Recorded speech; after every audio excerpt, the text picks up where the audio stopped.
Now that we've moved and we're mostly settled in, I thought it would be nice to tell the story behind my woodshop.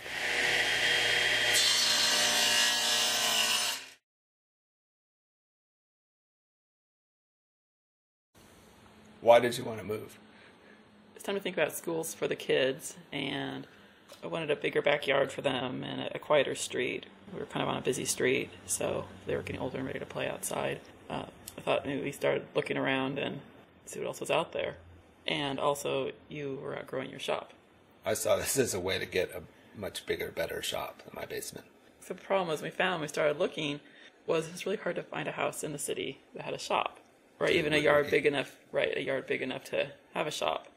Tried to get creative when we were house hunting to see what else we could find that maybe could be a potential shop. Or this listing came on the market. It had all the things that we wanted, and it even had an indoor pool, but the pool didn't work. So the thought was we could use that structure as the shop. Right, we were actually excited about this broken pool. We thought we could just put a floor over the pool and we'd have an instant shop. Each time we got a bid to fix the structure, it got more detailed and the contractor knew more about the problem, and the bid kept going up. It got to a point where it was cheaper to just tear it down and build a new structure. Right, because the roof turned out to be rotten, and there had been a fire in the back. We decided, since it had everything else we wanted, we decided that we would take it and tear it out and build a shop in its place. It was going to be really simple, yeah. Or so we thought. Yeah. So we had to get access to the backyard where the pool structure was. Right, because the neighbor said when the pool was built 30 years ago, they had to go through the neighbor's driveway to get to the backyard. It just wasn't real straight access. There's a bit of a cliff of boulders there. So we had to move these boulders over the side and create a retaining wall. And then we were able to re-slope the side yard to make a driveway. The original plan was there was a circular driveway that went through a carport. So we eliminated one side of that circular driveway. Had to be removed to create this new drive down to the backyard. Right. Which is also just nice to be able to get things to the backyard and to be able to get things to the new shop. Once we had that access, we could demo the pool. In demoing the pool, I managed to save the big roof beams and the deck from the roof. What'd you use them for? The roof deck I made into the planter boxes for our garden. We planted a garden next to that new driveway because It was this nice sunny flat area now. Then as we were filling the hole from the pool with gravel, I realized we could solve two problems by sinking the shop into the ground. We could give the shop a lot of nice ceiling height, and we could keep the view from the house so that the shop wouldn't block the view because it would be lower in the ground. So we ended up digging out the space for the shop instead of filling in the hole. And then we spent that summer coming up with a design. We somehow thought we would just move in and the shop would be built a few months later. And like most projects, it was like over a good year and a half later. So in the meantime, the tools were temporarily stored under the carport. We ended up moving them up inside, some in the basement, some in the laundry room, and a couple were in the living room, which were a real good conversation starter. Why do you have a disc sander in the corner of your living room? I enlisted the help of my good friend Ben, who is also an architect, and he has his own firm, which is called Design Department. And he helped with the design and construction. So that summer we came up with a design for the shop. We really wanted something that would work with the design of the house, which is a simple mid-century modern 50s house. So we ended up with a shed roof above a 9-foot wall, and between the wall and the roof is a band of polycarbonate panels which let light in. And then within that 9-foot wall there are 2 big doors and 4 vertical windows. And below the 9-foot wood wall there's a 34-inch concrete stem wall which goes down to the floor of the shop. I did some renderings of what it would look like because I was excited about it. It matched the house fairly well. This is the north elevation. It has the main sliding door. I like the idea for the shop that it's a toolbox with the lid slightly open. This is the west elevation, which also has a big sliding door. In the section we can see a few of the interior ideas. One of the thoughts was to make a datum at 34 inches above the concrete floor, which would be the height of the stem wall, which would correspond to the height of the table saw. and to the height of my rolling cart, and to the height of any new workbench that I make, and to the height of the cabinets along the wall. This would give me a work surface that's even with the outside ground level, so that the work sort of stays at that 34-inch height. Another thought was that the walls would be plywood, and I would have a 1-foot high strip at the bottom to put all of the power in. I would run all of the wire in that 1-foot section, and all of the outlets and the power connections for the tools would be within that 1-foot strip. And the other idea in the section is that the clerestories would let in a lot of daylight and make a well-lit space, which would make me happy. This is the plan. It's basically just a rectangle. I didn't want to do any kinds of other rooms. I just wanted to make it all shop. So there's 3 doors, here, here, and here. And there's 4 windows along the walls and 1 at the end. And the dust collection runs in the floor. So we cast 6-inch pipes into the concrete slab. This drawing shows them only going out into the middle, but they actually run all the way across. At this point, it was time to start building something. Here we're laying out for the footing and getting a gravel base compacted. We ended up moving where the building was going to go by 2 feet, both in the east and in the north-south direction. So we moved it a little closer to the house. So we're digging out a little bit more of the hole here.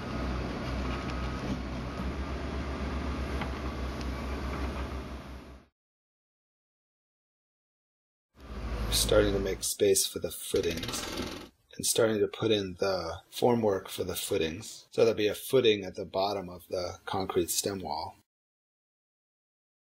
And this is the formwork for the stem wall. And then we poured the stem wall. And we had a concrete barge in a huge mud puddle. It was one of the wettest falls on record. And we started to do the 2 long walls. It was a little bit tricky because of the height of the stem wall. They couldn't build the wall right on the ground. They had to prop it up and sort of build it in the air, almost like building a deck with joists. Then they came out early one morning with a much bigger crew and tilted the walls up. And next, the trusses started to go in. We talked about using a crane to put the trusses in, but it turned out they were light enough they could just be lifted into place by hand. The truss that we got from the manufacturer had to have a 4-foot piece attached to one end so that we could have the cantilever over the western end of the shop. But having this kind of truss, we could hang the truss from the top plate, which meant that we could have a very thin roof profile. And the form starts to take shape and the skin starts to go on. So there's the cantilever. Here's some pictures from the roof of the house. You can see how muddy it is. I cut out the holes for the windows, and I made the windows. They're wood with a double pane piece of glass. They're very simple. It's just a wood frame. And I did all the trim. The siding went on. They did a very good job on the siding. It's very even, very straight. The polycarbonate Ben and I put on, because we were very fussy about it. We actually had a little channel custom made to go between each polycarbonate panel. And at this point, the outside was mostly done. You could really start to get a feel for the inside space. Next, the floor went in. That was the last thing done by the contractor. We put down a vapor barrier and a 6-inch metal screen. They came and poured a floor. Calvin inspected the concrete. The concrete was sticky. They did a very nice job on the floor. It's very flat, very smooth. They stayed quite late that night, hand troweling the whole floor. To get the permit finalized, we had to finish the landscaping. So this is a series of shots of the evolution of the backyard.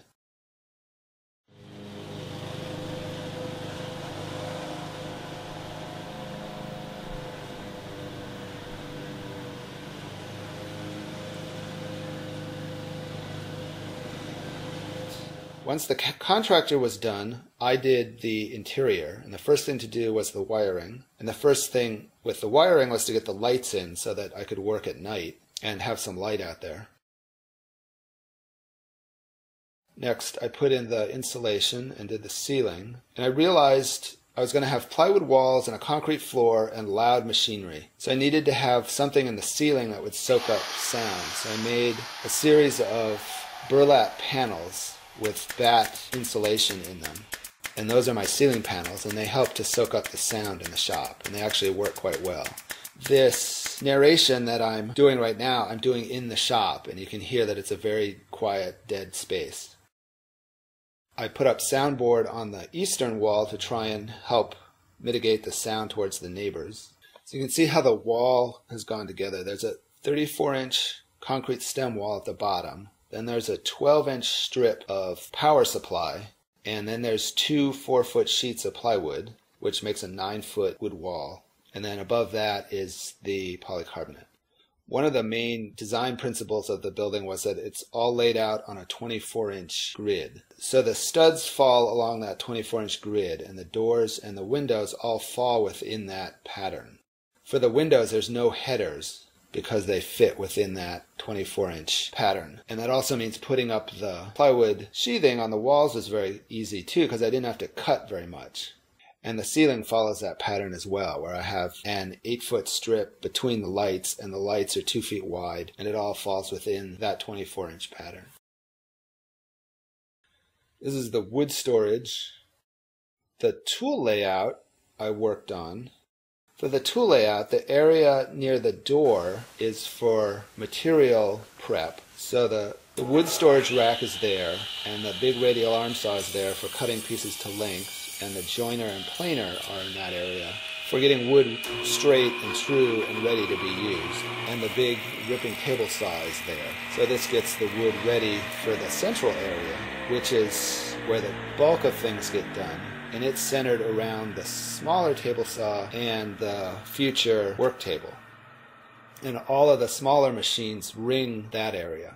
So this is shaping pieces and glue ups and sanding and doing the general woodworking in the shop. And towards the back of the shop, I have two more specialized areas. One area is the wood turning area, because that's sort of its own thing. And then next to that is the metalworking machines, which I haven't done as much with as I'd like, but at some point that'll become something.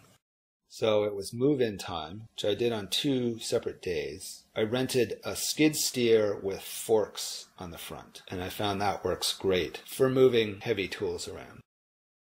I like that the shop is sunk in the ground. It keeps it cool in the summer, but it is a little bit of a pain getting heavy things in and out of the shop. The last thing to go in was the big bandsaw. The next thing we did, we poured the slab in the front of the shop, and it was Calvin's birthday, so he was quite excited about it. There's no curb, so I can roll things in and out. Next, I started the dust collection, and I got a clear view dust collector, which works quite nicely. I like that it's a kit. I could customize it to some degree. So I built a closet for it to go in with a big dustbin. The dust duct work runs along the eastern wall and then goes down into the 3 buried dust pipes that go under the slab.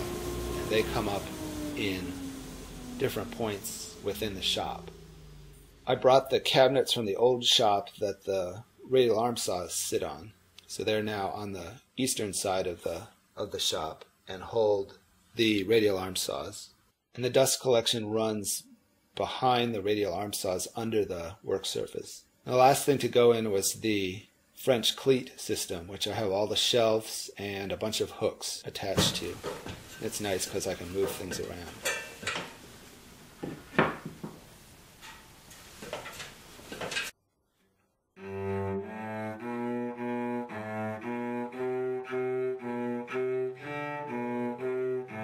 I've had this shop up and running now for about a year, and I've been making things here. And I feel like I got sort of half moved in, or 75% moved in, and then really just wanted to get to the woodworking. So this is how the shop exists at the moment. And it's a little bit of a mess, and it's sort of mostly moved into, but it works. What I like to do is do a second video to this video that's more of a shop tour. And almost more importantly, I'd like to make that shop tour based on what people who've seen this video would like to see more of. So if there's anything that you've seen that you want to see more of, or see in more detail, or sort of fully understand how something works, ask me in the comments.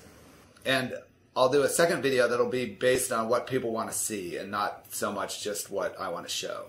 So I think that'll be more fun. So thanks for watching.